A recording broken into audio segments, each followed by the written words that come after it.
दिल्ली के अंदर प्रदूषण को नियंत्रित करने के लिए 5 अक्टूबर से दिल्ली के मुख्यमंत्री अरविंद केजरीवाल जी ने युद्ध प्रदूषण के विरुद्ध अभियान शुरू किया था, जिसके तहत अलग अलग प्रदूषण के जो स्रोत हैं दिल्ली के अंदर, उनके द्वारा पैदा होने वाले प्रदूषण को रोकने के लिए सरकार की तरफ से लगातार अभियान चलाए जा रहे हैं, ग्राउंड पर एक्शन किए जा रहे हैं। दिल्ली के अंदर व्हीकल पोल्यूशन को कम करने के लिए 21 अक्टूबर से 15 नवंबर तक रेड लाइट ऑन गाड़ी ऑफ कैंपेन जारी है, जिसके तहत दिल्ली के लोगों के द्वारा रेड लाइट पर गाड़ी बंद करके और व्हीकल पोल्यूशन को कम करने में कंट्रीब्यूशन दिया जा रहा है। मैं दिल्ली के उन तमाम लोगों को बधाई देना चाहता हूं, जिन लोगों ने अपनी जिम्मेदारी समझ के दिल्ली के अंदर से पैदा होने वाले व्हीकल पोल्यूशन को कम करने के लिए, चाहे वो कार चालक हों, बाइक चालक हों, टैक्सी चालक हों, सभी लोगों ने अपना सकारात्मक सहयोग दिया है। 15 नवंबर तक ये कैंपेन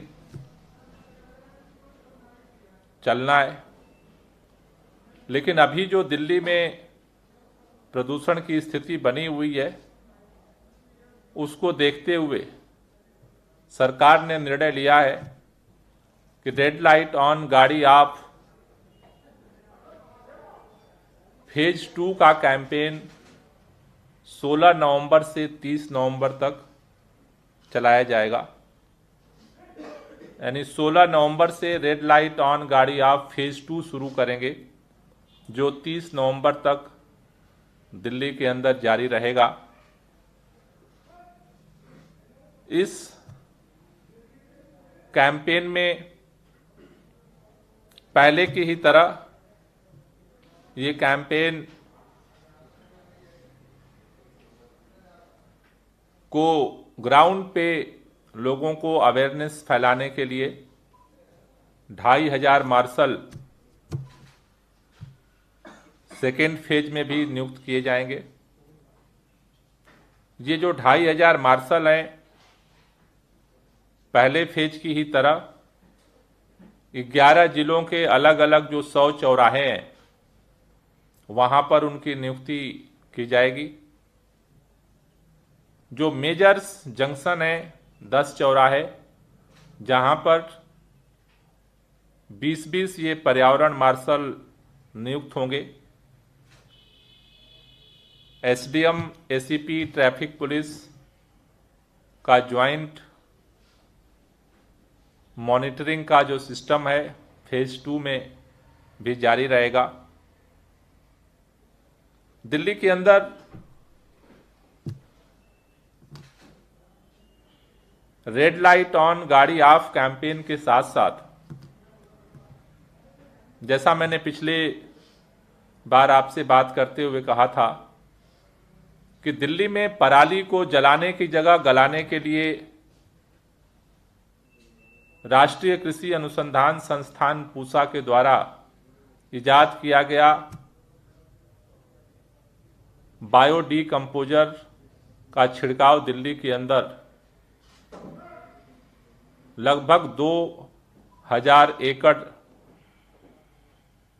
एरिया में हुआ है। उसका क्या प्रभाव पड़ा, इसके लिए सरकार ने बायोडीकम्पोजर इम्पैक्ट असेसमेंट कमेटी का गठन किया गया था, 15 सदस्यीय कमेटी का, जिसमें माननीय विधायक, पूसा संस्थान के वैज्ञानिक और दिल्ली सरकार के कृषि विभाग के 5 अधिकारियों को रखा गया था। आज शाम तक ये रिपोर्ट तैयार हो जाएगी और कल माननीय मुख्यमंत्री जी को हम ये रिपोर्ट सबमिट करेंगे कि हिरनकी में माननीय मुख्यमंत्री जी खुद गए थे, जहां पर उन्होंने शुरुआत भी की थी और 20 दिन पूरा होने के बाद उसका क्या इम्पैक्ट था इसका उन्होंने खुद मुआयना किया था। लेकिन दिल्ली के अलग अलग क्षेत्रों में, अलग अलग इलाकों में उसका क्या इम्पैक्ट हुआ, उसकी रिपोर्ट आज शाम तक कमेटी दे देगी और कल उसे मैं माननीय मुख्यमंत्री जी को सबमिट करूंगा। इसके साथ साथ दिल्ली के अंदर एंटी डस्ट पोल्यूशन को लेकर के कैंपेन चलाया जा रहा है। अभी भी कुछ कुछ जगहों पर जो ग्रीन ऐप हमने लॉन्च किया है, कुछ कुछ जगहों पर अभी भी ये शिकायत आ रही है कि थोड़े बहुत कंस्ट्रक्शन में, डिमोलिशन में थोड़ी बहुत लापरवाही हो रही है, जिस पर पीडब्ल्यूडी, डीडीए, एमसीडीज के अलग अलग डिपार्टमेंट्स के माध्यम से कार्रवाई की जा रही है। लेकिन मैं दिल्ली के लोगों से अपील करना चाहता हूं कि ये जो लड़ाई है प्रदूषण के खिलाफ, सरकार केवल अकेले दम पे लड़के नहीं जीत सकती। इसके लिए हम सबको अपने हिस्से का जो कंट्रीब्यूशन है वो बड़ा नहीं हो सकता है आपके नजर में कि इतने छोटे से क्या होता है। कई लोगों से हमने बात किया, बोले कि हमने अभी ये थोड़ा सा रोड़ी रखा है, इससे क्या होने वाला है, इतनी बड़ी दिल्ली है। लेकिन ये छोटे छोटे छोटे कंट्रीब्यूशन मिला करके ही बड़ा इंपैक्ट डालते हैं। इसलिए मैं दिल्ली के 2 करोड़ लोगों से निवेदन करना चाहता हूं कि दिल्ली के अंदर का जो प्रदूषण है, उसके अपने हिस्से का जो प्रदूषण है, उसे हमें नियंत्रित करने के लिए जो डस्ट पोल्यूशन में थोड़ी थोड़ी लापरवाही हो रही है, मेरा निवेदन है कि आप सतर्कता बरतें और डस्ट पोल्यूशन को रोकने में सहयोग करें। इसके साथ साथ ही दिल्ली के अंदर जगह जगह कूड़े जलाने का घटनाक्रम और सूचनाएं भी ऐप के माध्यम से आ रही हैं। मैं निवेदन करना चाहता हूं कि अगर कहीं इस तरह का बर्निंग हो रही है तो आप ग्रीन दिल्ली ऐप पर जरूर उसकी सूचना दें, जिससे हम उस पर तुरंत कार्रवाई कर सकें। और कोशिश आप करें लोकल लेवल पे भी कि उसको तुरंत बुझा दिया जाए आग को, क्योंकि ऐप पे सूचना आने में और फिर ग्राउंड में भेजने में समय लगता है। तो मैं मोहल्ले के लोगों से, आरडब्ल्यूए के लोगों से, खासतौर से दिल्ली के नौजवानों से अपील करना चाहता हूं कि वो अगर इस तरह का कहीं भी वेस्ट बर्निंग दिख रही है उसे तुरंत पहले बुझा दें। बड़ी आग है तो दमकल भेज करके बुझाई जाएगी, लेकिन छोटी छोटी अगर कहीं पर आग जल रही है तो उसको तुरंत अगर बुझाने में, खासतौर से दिल्ली के युवाओं से, छात्रों से मेरा निवेदन है कि अगर आप पहल करेंगे तो इससे जो छोटे छोटे लेवल पे दिल्ली के अंदर प्रदूषण में कंट्रीब्यूशन है उसको हम रोक पाएंगे। साथ ही साथ दिल्ली के अंदर दिल्ली सरकार ने और एनजीटी ने भी दिवाली के अवसर पर दिया जलाने की अपील की है, पटाखे न फोड़ने की अपील की है। दिल्ली में पटाखे बैन किए गए। मैं पिछले कुछ दिन से देख रहा हूं कि जब से पटाखे बैन किए गए, भारतीय जनता पार्टी के माननीय नेताओं को ऐसा लगता है, उनके बयानों से ऐसा लग रहा है कि जैसे वो इसके पक्ष में नहीं है।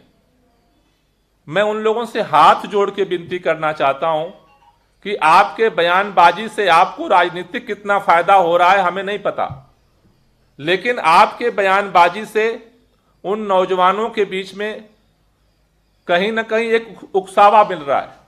उनको ऐसा लग रहा है कि शायद पटाखा बंद करके दिल्ली सरकार ने कोई गलत काम कर दिया।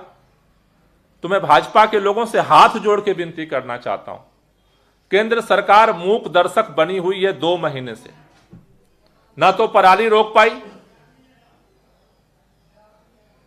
ना तो ईंट भट्ठे रुके, ना तो थर्मल पावर रुके गए। 2 महीने से एक भी एक्शन केंद्र सरकार की तरफ से नहीं हुआ। आप मत सहयोग करिए, लेकिन कम से कम प्लीज दिल्ली के नौजवानों को पटाखा फोड़ने के लिए उकसाइए मत। दिल्ली आपकी भी है, दिल्ली के अंदर प्रदूषण का जो प्रभाव है सबके ऊपर हो रहा है। वो प्रदूषण नहीं देखता कि आप भाजपा वाले हो, कि आप कांग्रेस वाले हो, कि आप आम आदमी पार्टी वाले हो, वो सबके ऊपर असर कर रहा है। इस समय लोगों की लाइफ क्रिटिकल है, खास तौर से कोविड होने के वजह से कोरोना के केस जो हो रहे हैं, हम सबको छुपी बात नहीं है। ऐसे समय में इस तरह का उकसावा देने वाला बयान से बचने की जरूरत है। आप सहयोग करें, बेहतर है। नहीं, अगर सहयोग करने की आपकी इच्छा है तो कम से कम शांत रहें, जिससे कि लोगों की जिंदगी को बचाया जा सके। पराली का जो धुआं आ रहा है उसमें हम कुछ नहीं कर सकते, लेकिन दिल्ली के अंदर से जो जो पोल्यूशन के स्रोत हैं, चाहे डस्ट पोल्यूशन है, चाहे बायोमास बर्निंग का पोल्यूशन है, चाहे व्हीकल पोल्यूशन है, जितने तरह के स्रोत हैं उसको हम कंट्रोल करना चाहते हैं। और पटाखों का जलना दिवाली के अवसर पे खास तौर से इतना गंभीर होता है। मुझे लगता है कि दिवाली के अवसर के जो चित्र होते हैं, हम किसी से एक छुपी बात नहीं है ये।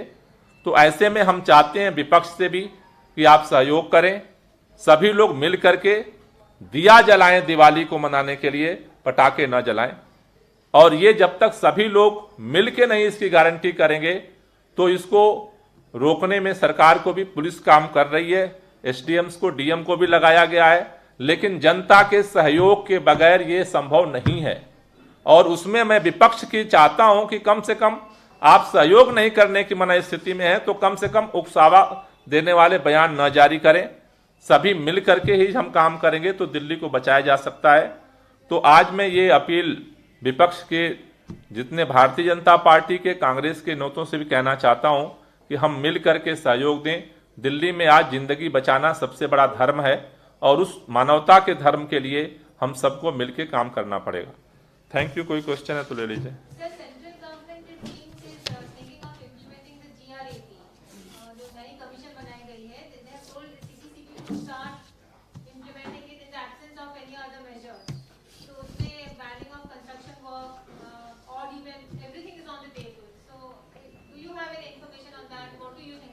अभी हमारे पास कोई कम्युनिकेशन नहीं आया है।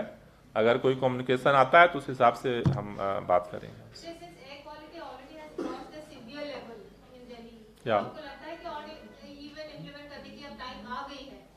मुझे लगता है कि जैसा मैंने पहले भी कहा कि ऑड इवन हम लागू करते रहे, लेकिन ऑड इवन में जैसे कार 4 व्हीलर पे ऑड इवन लागू होता है, बाकी जो जितने व्हीकल हैं वो सारे चलते हैं। तो रेड लाइट ऑन गाड़ी आपका जो कैंपेन है वो A to Z सारी गाड़ियों पे लागू हो रहा है। तो इसीलिए उस सीवियर कंडीशन को देखते हुए सरकार ने निर्णय लिया है कि हम रेड लाइट ऑन गाड़ी आपका फेज 2 16 तारीख से शुरू करके और 30 तारीख तक चलाएंगे। लेकिन अगर कमीशन ने जो डायरेक्शन दिया है, CPCB अगर उस पर कुछ प्लान करता है, दिल्ली सरकार से बात करता है तो हम कोऑपरेट करेंगे। सर, इसका कोई डेटा या कि कितना प्रदूषण कम हुआ इस अभियान से कि नहीं, अभी तो कोई डेटा नहीं आया है। अभी तो सारा कैंपेन होने के बाद फिर एनालिसिस लोग अलग अलग एजेंसियां करेंगी। वो तो ऑड इवन के समय भी तुरंत डेटा तो नहीं जनरेट हो सकता है। छठ पूजा को लेकर दिल्ली सरकार की क्या कुछ तैयारी है? वो अभी डिपार्टमेंट कंसर्न बताएगा। गोपाल जी, एक आखिरी सवाल ये है कि दिल्ली में जिस तरह से पिछले एक हफ्ते में प्रदूषण देखने को मिला है, हेल्थ एडवाइजरी भी जारी होनी चाहिए। आपको लगता है कि अभी तक नहीं हुई है तो आगे आने वाले दिनों में होगी या फिर? हाँ, निश्चित रूप से। अगर मतलब देखिए, हेल्थ एडवाइजरी ऑलरेडी चूंकि लगातार, चूंकि कोविड की वजह से लगातार हो रहा है, लेकिन अगर स्पेसिफिक हेल्थ एडवाइजरी की जरूरत पड़ेगी तो जारी करेंगे। सर, ये रोड्स का PM10 का बहुत ज्यादा लेवल इंक्रीज है इस टाइम में। रोड्स की कंडीशन बहुत खराब है। क्या PWD को कोई एडवाइजरी आपकी तरफ से कोई रिलीज हुई? हमने परसों ही, मैंने परसों बताया था, परसों हमने PWD के अधिकारियों के साथ, सेक्रेटरी और सारे इंजीनियर्स के साथ हमने मीटिंग की थी और उनको डायरेक्शन दिया गया है कि इस पर जो है, जो भी अभी तत्काल संभव है उस पर एक्शन करें। परसों मैंने मीटिंग की थी। Thank you.